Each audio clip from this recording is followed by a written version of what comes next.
Movie की शुरुआत होती है जेरी नाम के एक लड़के से। ये लड़का एक बाथटब बनाने वाली कंपनी में काम करता था। ये अपने डॉग और अपनी एक कैट के साथ अपने अपार्टमेंट में रहा करता है। जेरी को एक बीमारी थी जिसका नाम था सीजोफ्रेनिया, लेकिन जेरी अपनी मेडिसिन टाइम पर नहीं ले रहा था। इसकी वजह यह थी कि जेरी अपनी हेलुसिनेशंस को बहुत ज्यादा एंजॉय करने लगा था। इन हेलुसिनेशंस की वजह से जेरी को कुछ वॉइसेस सुनाई देते थे और जेरी को यह भी लगता था कि ये वॉइसेस उसके डॉग और उसकी कैट की वजह से आ रही हैं। जेरी को जो अपने डॉग की वॉइसेस सुनाई देती थी वो उससे अच्छी बातें बोलता था, जबकि जो बातें उसकी कैट बोला करती थी वो वॉइसेस बहुत ज्यादा इवल होती थी। नेक्स्ट डे हम देखते हैं कि जेरी अपने ऑफिस में जाता है और एक लड़की को डेट पर चलने को बोलता है, क्योंकि जेरी को उस लड़की जिसका नाम फ्यूना था उस पर बहुत क्रश था। लेकिन हम देखते हैं कि डेट वाली रात पे वो लड़की किसी और पार्टी में चली जाती है। दूसरी जगह जेरी बहुत ज्यादा निराश होता है क्योंकि वो फ्यूना का वेट कर रहा होता है, लेकिन फ्यूना अभी नहीं पहुंची थी। पार्टी के बाद फ्यूना की कार स्टार्ट नहीं होती और हम देखते हैं कि मौसम भी बहुत खराब हो चुका था।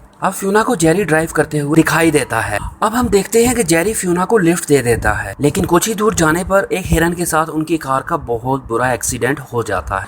हिरन बहुत ज्यादा घायल हो चुका था और उसे देखकर जेरी हेलुसिनेट करने लगता है। जेरी को ये लगता है कि हिरन उसे अपना दर्द खत्म करने के लिए उसे मारने के लिए कह रहा है। अब जेरी उस हिरन को बहुत बुरे तरीके से मार देता है, जिसे देखकर फ्यूना बहुत ज्यादा डर जाती है।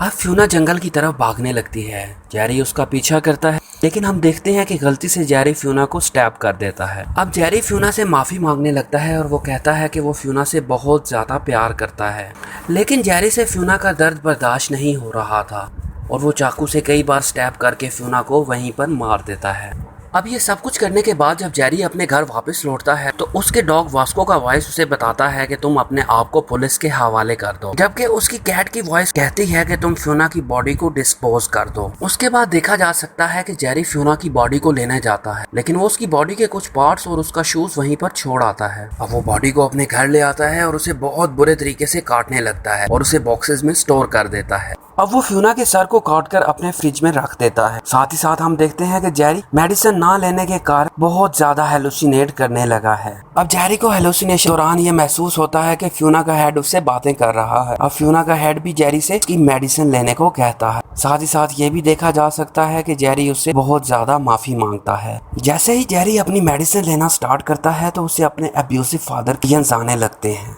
जब जेरी नींद से उठता है तो उसके हेलुसिनेशन बंद हो चुके थे। अब जेरी ये भी नोटिस करता है कि अब उसके पेट्स उससे बातें नहीं कर रहे हैं, क्योंकि जेरी ने मेडिसिन जो लेना स्टार्ट कर दी थी। जेरी ये भी महसूस करता है कि उसका घर बहुत गंदा पड़ा हुआ है और चारों तरफ खून ही खून है। अब जेरी फ्रिज को ओपन करता है जहाँ पर उसे फ्यूना का हेड मिलता है, जो कि अब काफी ज्यादा स्मेल करने लगा था। ये सब देखते हुए जेरी अपनी पिल्स को फेंक देता है, जिसका नुकसान ये होता है कि जेरी को फिर से हेलुसिनेशंस आने लगते हैं। अब जेरी को लगता है कि उसकी लाइफ बिल्कुल नॉर्मल हो चुकी है, लेकिन दूसरी तरफ फ्यूना के हेड से आने वाली वॉइसेस जेरी को फिर से नॉर्मल करने की कोशिश करती हैं। फ्यूना के हेड से जो वॉइसेस आ रही होती हैं वो जेरी को कहती है कि वो फ्रिज में अकेले पड़े पड़े बोर हो रही है, उसे किसी फ्रेंड की जरूरत है।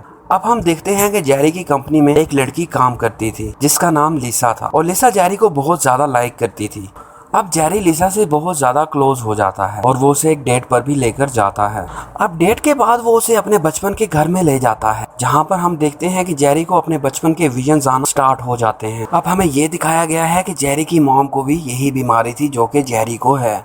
जेरी की मदर को हॉस्पिटल में एडमिट किया जाना था, लेकिन वो हॉस्पिटल नहीं जाना चाहती थी, इसीलिए उसकी मदर सुसाइड अटेम्प्ट करती है, लेकिन कामयाब नहीं हो पाती। तब जेरी की मॉम जेरी से उसे मारने के लिए कहती है ताकि उनकी पेन खत्म हो जाए। फिर जेरी, जो कि एक छोटा बच्चा था, अपनी मॉम के कहने पर उन्हें मार देता है। इसके बाद वहाँ पर पुलिस आती है, जिन्हें एक डेड बॉडी मिलती है और साथ में जेरी खड़ा दिखाई दे रहा है। उसके बाद जेरी को एक रिहेबिलिटेशन सेंटर में शिफ्ट कर दिया गया था। अब जेरी ये सब कुछ सोचकर रोने लगता है। अब लिसा उसे कंसोल करती है। इसके बाद हम देखते हैं कि वो दोनों लिसा के घर जाते हैं और जेरी अपनी नाइफ अपने बचपन वाले घर में ही छोड़ आता है। वैसे तो जेरी लिसा को मारने के लिए आया था, लेकिन वो देखता है कि लिसा का बर्ताव उसकी तरफ बहुत ही ज्यादा अच्छा है, इसीलिए वो उसे नहीं मार पाता। इसके बाद हम देखते हैं कि लिसा जेरी का एड्रेस ऑफिस से लेती है और उसके बाद जेरी के घर में पहुंच जाती है ताकि वो उसे सरप्राइज दे सके। जब लिसा जेरी के घर में इतना ज्यादा ब्लड देखती है तो वो बहुत ज्यादा डर जाती है। तभी हम देखते हैं कि जेरी की कैट का वॉइस उसे लिसा को मारने के लिए उकसाता है। अब हम ये भी देखते हैं कि जेरी लिसा को पसंद भी करने लगा था, इसीलिए वो लिसा को बिल्कुल भी नहीं मारता। जेरी लिसा को समझाने की बहुत ज्यादा कोशिश करता है,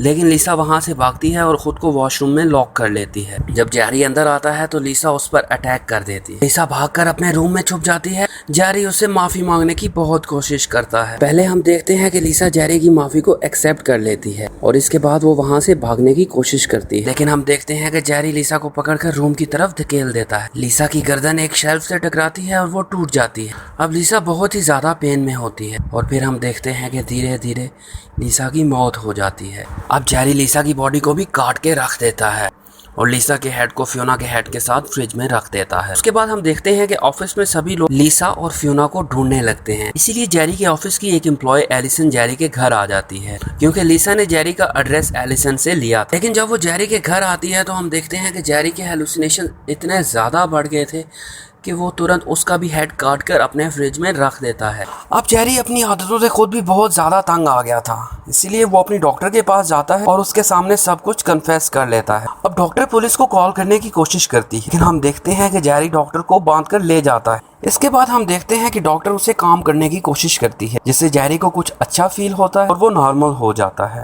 इसके बाद हम देखते हैं कि जेरी के ऑफिस से दो लोग जेरी के घर जाते हैं और इसी दौरान जेरी का डॉग वहां से भाग जाता है। अब जेरी के घर की इतनी बुरी हालत देखकर वो लोग वहां पर पुलिस को कॉल कर देते हैं।